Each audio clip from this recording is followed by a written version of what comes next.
গল্পটি শুরু হয় জেন নামের একটি ছেলেকে দেখিয়ে। আজ তাদের ইঞ্জিনিয়ারিং কলেজে তাদের ফেয়ারওয়েলের দিন।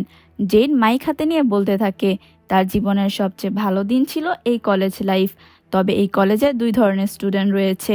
এক হলো তারা যারা এখানে উপস্থিত রয়েছে, আরেক প্রকারের স্টুডেন্ট রয়েছে যারা এই কলেজকে সম্মান করে না, সারাদিন নেশা করে কাটায়। ঠিক সেই সময় এন্ট্রি হয় আমাদের গল্পের প্রধান চরিত্র শচীনের। সে তার বন্ধুদের নিয়ে মদ্যপান করে এখানে এসেছে। তবে মদ্যপান করার পেছনে তার একটি কারণ রয়েছে। সে তার ক্রাশকে আজ তার মনের কথা বলে দিতে চায়, আর তার ক্রাশ হলো অঞ্জলি নামের এই মেয়েটি। শচীন এক দৃষ্টিতে অঞ্জলির দিকে তাকিয়ে থাকে। জেন তার কথা বলা শেষ করে কান্নার ভান করতে থাকে। সে বলতে থাকে সবাইকে সে অনেক মিস করবে। তার এই কথা শুনে অঞ্জলি এসে তাকে বুকে জড়িয়ে ধরে। তা দেখে শচীন ও তার বন্ধুরা রেগে লাল হয়ে যায়। কলেজ ফেস্ট শেষ হয়ে যাওয়ার পর শচীন অঞ্জলিকে তার মনের কথা বলে দিতে চায়, কিন্তু অঞ্জলিকে সামনে দেখার পর তার সবকিছু যেন অগোছালো হয়ে পড়ে। সব কথা বলতে পারলেও সে তার মনের কথা বলতে পারছে না। তারপর অঞ্জলি যখন রাগ করে চলে যেতে চায়, তখন ফাইনালি শচীন তার মনের কথা অঞ্জলিকে বলে দেয়। সে বলে, ফার্স্ট ইয়ারে প্রথম দেখার পরই আমার তোমাকে ভালো লেগে যায়। অনেকবার বলার চেষ্টা করেছি, কিন্তু তাও তোমাকে বলতে পারিনি। কিন্তু আজ না বললে অনেক দেরি হয়ে যাবে। অঞ্জলি, আই লাভ ইউ। অঞ্জলি বলে, শচীন, আমি জেইনের সাথে রিলেশনে আছি। তাছাড়া তোমার জন্য আমার কখনোই তেমন কিছু অনুভব হয়নি। এই বলে অঞ্জলি চলে যায়। শচীন অঞ্জলির কথা শুনে একদম ভেঙে পড়ে। তার 4 বছরের ভালোবাসা আজ প্রত্যাখ্যান হয়েছে। শচীন এতটাই ভেঙে পড়েছে যে পেটের সব মদও বেরিয়ে এসেছে। আর এভাবেই গল্পের হিরোর জীবনে যুক্ত হয় আরও একটি প্রত্যাখ্যান। কলেজ শেষ করে শচীন এখন বাড়িতেই থাকে। সে ইউকেতে যাবার জন্য প্রস্তুতি নিচ্ছে তার বন্ধুর সাথে। সে ভিসার জন্য অ্যাপ্লাই করে দেয়। তার বন্ধুর ভিসা চলে আসলেও শচীনের ভিসা অ্যাপ্রুভ হয়নি। বেচারা শচীন, তার জীবনে যেন রিজেকশনই চলছে। বিকেলে শচীন যখন তাদের দোকানের কেক ডেলিভারি দিতে যায়, তখন অমল ডেভিস নামে তার এক পুরনো বন্ধুর সাথে তার দেখা হয়। অমল ডেভিস শচীনকে তাদের বাড়িতে নিয়ে যায়। কথা বলতে বলতে শচীন তাকে জানায় তার ভিসা ক্যান্সেল হয়ে যাওয়ার কথা। অমল তাকে তামিলনাড়ুতেই থাকার কথা বললে শচীন এখানে আর থাকতে পারবে না বলে জানায়। সে তার কলেজ লাইফে ঘটে যাওয়া কথা অমলকে বলে। শচীন আর জেন ছিল ভালো বন্ধু।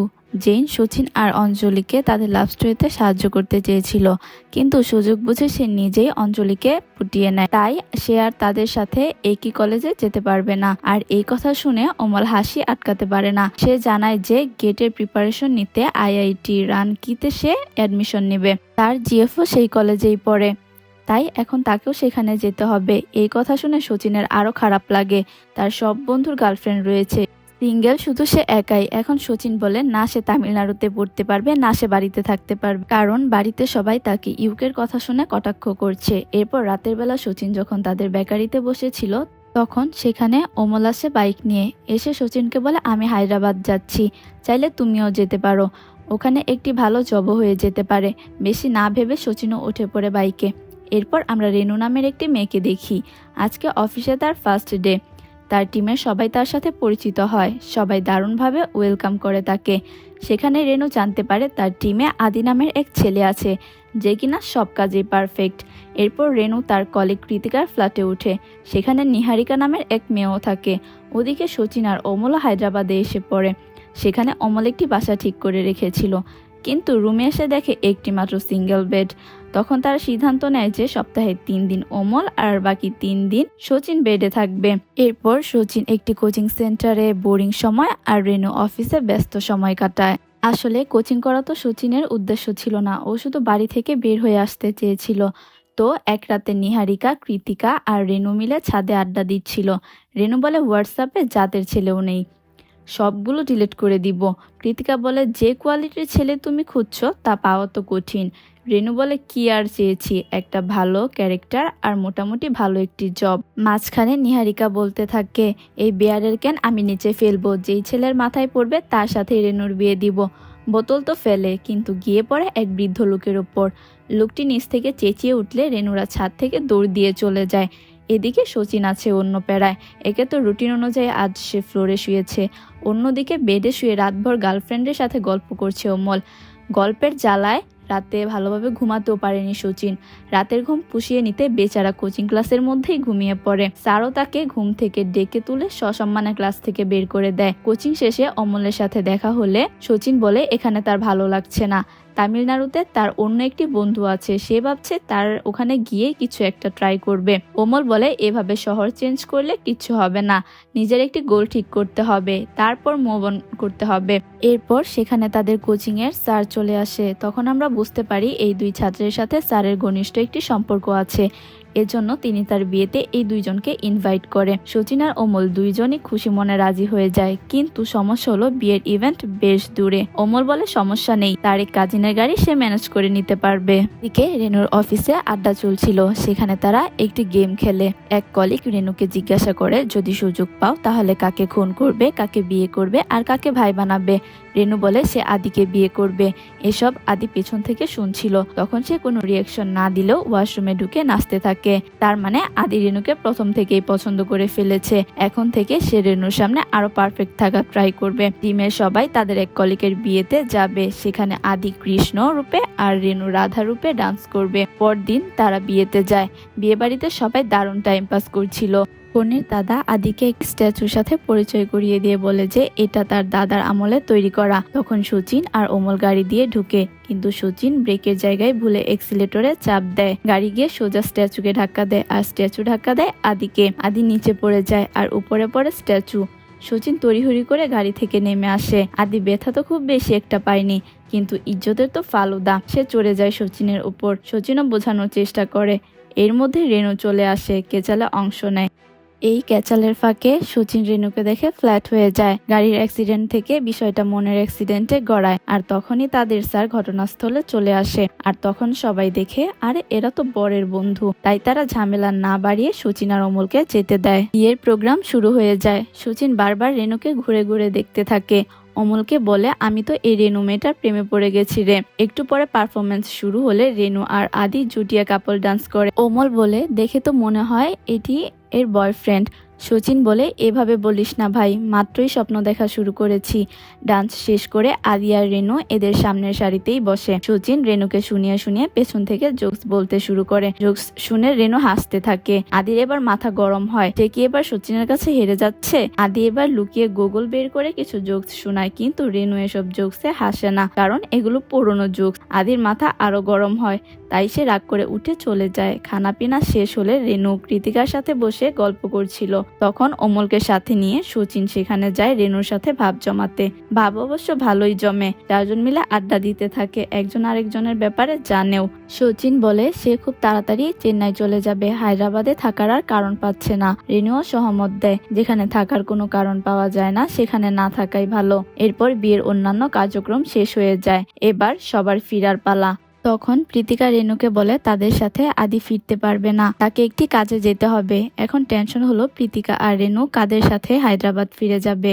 এদিকে সচিন আর অমল তাদের গাড়ি নিয়ে বের হয়। গাড়ি স্টার্ট করার আগে দেখতে পায় সচিনের খুব মন খারাপ, কারণ সে রেনুর সাথে খুব বেশি সময় কাটাতে পারেনি। তখনই রেনু আর প্রীতিকা চলে আসে। প্রীতিকা তাদের সমস্যাটা বলার পর বলে তোমরা কি আমাদের হায়দ্রাবাদ পর্যন্ত লিফট দিতে পারবে। তারা রেনু আর প্রীতিকাকে নিয়ে রওনা হলো। পুরো যাত্রাপথে তারা অনেক মজা করে। এই জার্নিতে সবাই সবার ভালো বন্ধু হয়ে যায়। গাড়ি থেকে নামার পর সবাই সবার ফোন নাম্বারও নিয়ে নেয়। সচিন অমলকে বলে সে আর হায়দ্রাবাদ ছেড়ে যাবে না, তার এখানে থেকে যাওয়ার কারণ সে পেয়ে গেছে। রুমে গিয়ে সচিন অমলকে বলে এসব কোচিং আর আমার ভালো লাগছে না, তুই এখানে আমাকে একটি জব মিলিয়ে দে, এই বাসায়ও আর থাকা যাবে না। রেনু বলেছিল তার এরিয়াতে ব্যাচেলর থাকার মতো ভালো বাসা আছে, আমরা ওই দিকেই উঠবো। পরের দিন অমল তার আন্টির সাথে কথা বলে সচিনকে একটি জব ম্যানেজ করে দেয়, আর প্রীতিকাকে টেক্সট করে জিজ্ঞাসা করে তাদের এরিয়ায় কোনো বাসা আছে কিনা। প্রীতিকা অমলকে একটি বাসার অ্যাড্রেস দেয়। তখনই আদি অফিসে আসে। সে সেফটির জন্য অফিসের মেয়েদের পেপার স্প্রে গিফট করে।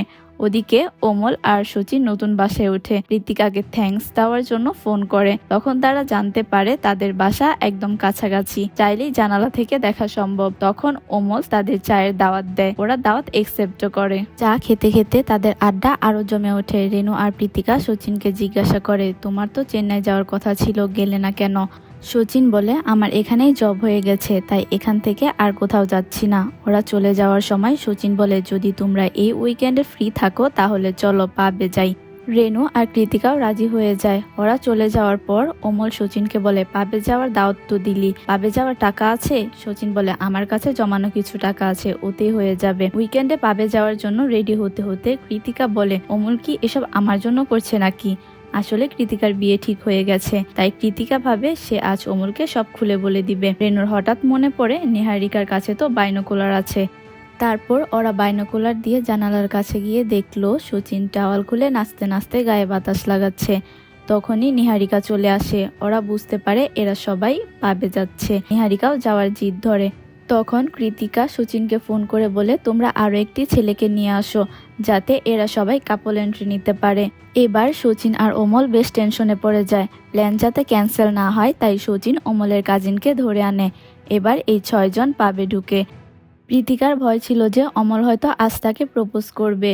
সে অমলকে ডেকে নেয় এবং বলে যে তার বিয়ে ঠিক হয়ে গেছে। অমল বলে সে আসলে তার জন্য নয়, সচিনের জন্য সব করছে। অমল প্রীতিকাকে বলে, যদি পারো তো ওদের সেটিং করিয়ে দাও। প্রীতিকা বলে, রেনুর সাথে সচিনের সেটিং তো অসম্ভব। রেনু সবসময় 10 বছর আগেরটা ভাবে, আর সচিন তো যখন যা মাথায় আসে তখন তা করে বসে। আর এমনটাও হতে পারে আদি আর রেনুর বিয়ে হয়ে যেতে পারে। আদির মতো ম্যাচিউর ছেলেই রেনুর পছন্দ। এসব শুনে সচিনের মন খারাপ হয়ে যায়, তাই সে পাপ থেকে চলে আসে। পরদিন সকালে অমল সচিনকে বলে, মিশন রেনু তো ফেল, তাহলে সচিনের চেন্নাই যাওয়াই ভালো। কিন্তু সচিন এত তাড়াতাড়ি যেতে চায় না, দরকার হলে সে নিজে একবার রেনুকে প্রপোজ করে দেখবে। ওদিকে রেনুর জব পার্মানেন্ট হয়। খুশিতে রেনু পার্টি দিতে চায়। সচিনের রেস্টুরেন্টে ফোন করে রেনু বার্গার অর্ডার করে। সচিন খুশি ঠেলায় ঘুরতে ঘুরতে নিজে বার্গার নিয়ে রেনুর অফিসের সামনে চলে আসে। রেনু সচিনের পরিশ্রম দেখে বলে, তুমি যদি আরো ভালো কোনো জবে ঢুকতে যাও তাহলে রেজুমি তৈরি করে আমাকে দিও, আমি ট্রাই করব।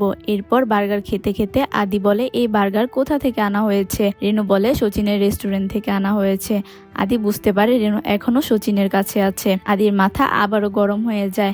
রাগে ক্ষোভে সে উঠে চলে যায়। অন্যদিকে সচিন তার এক বন্ধুকে নিয়ে কলেজে যায় কিছু কাগজপত্র তুলতে। তখন সেই বন্ধুকে সচিন বলতে থাকে যে তার এক গার্লফ্রেন্ড হয়েছে, দেখতেও সেই আর বড় কোম্পানিতে জব করে। গল্প করতে করতে ফোনে দেখে যে রেনু ট্রাভেলিং স্ট্যাটাস দিয়েছে। সে রেনুকে ফোন দিয়ে বলে যে কোথায় যাচ্ছে। রেনু বলে সে তার বাবা মায়ের কাছে যাচ্ছে। রেনু আরো বলে কালকে সচিন যে বার্গার দিয়েছিল তা খেয়ে রেনুর পেট খারাপ হয়ে গেছে। সচিন একটু ভেবাচেকা খেয়ে যায়। রেনুকে জিজ্ঞাসা করে সে এখন কোথায় আছে। লোকেশন শুনে সচিন স্থানীয় একজন বুড়িকে দিয়ে কিছু আয়ুর্বেদ ঔষধ বানিয়ে রেনুর নেক্সট স্টেশনের দিকে রওনা দেয়। দৌড়াতে গিয়ে সে পিছলে পড়ে যায় আর ফোনের ডিসপ্লেটাও ভেঙে যায়। তবু সে রেনুকে আয়ুর্বেদ ওষুধটা দেয়। ট্রেন ছেড়ে দেয় বলে রেনু আর দাঁড়াতে পারে না। রেনু সচিনকে কল দিয়ে বলে, তুমি বাসার দিকে রওনা হয়েছো কিনা? সচিন বলে, আমি তো তোমার ট্রেনেই উঠে গেছি, ভাবলাম আমিও গ্রামের বাড়ি থেকে ঘুরে আসি। রেনু বলে, নেক্সট স্টেশনে আমার কামরায় চলে এসো। সচিন রেনুর কামরায় চলে আসে। তখন আদি রেনুকে কল দেয়। রেনুর পাশে সচিনকে দেখে আদি রেগে যায়। সে বলে সচিনকে তার কাছ থেকে দূরে রাখতে, কিন্তু রেনু আদির কথায় পাত্তা দেয় না।